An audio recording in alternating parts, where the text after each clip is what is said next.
This is TJ of AIM Global. You're watching Daily AIM. Nandito pa rin ako sa Dubai, isa sa pinakamalaking indoor aquarium sa buong mundo. Okay? If I'm not mistaken, ito yung pinakamalaki. So pag-usapan natin ngayon yung huwag kang kikilos mag-isa.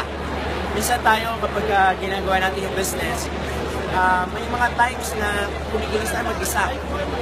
For example, hahataw ka mag-isa. I think mas maganda yung isipin mo yung hahataw tayo. For example, meron akong training ngayon, mali. I think much better kung sasabihin mo na meron tayong training ngayon.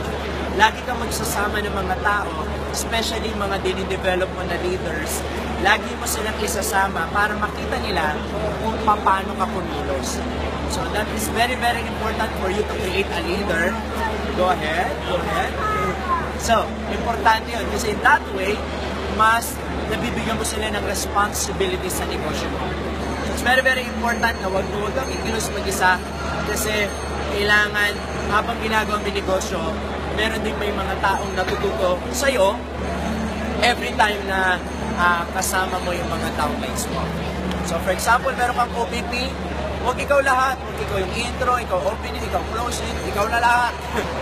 Ang the best na gawin mo, umanap ka na mag-intro, umanap ka na magpa-product, for example, umanap ka na magpa-closing, para lahat ng tao sa organization mo, lahat sila may part, hindi lang ikaw yung gumagawa.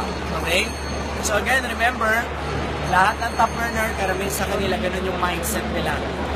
Hindi nila ginagawa yung negosyo para lang sa kanila or for them to create, for example, a follower. They're there to create leaders. Okay? Again, remember this, huwag kang kikilos mag-isa. Kailangan laging teamwork. Kasi teamwork gets the dream works. Okay? So, that's it. I hope may bago ka natutunan. This is TJ Villanueva. Nandito pa rin ako sa Dubai. If you think itong video na to makakatulong, sige po, sa iyong organization, feel free to share itong video na to. Okay? So, bye-bye!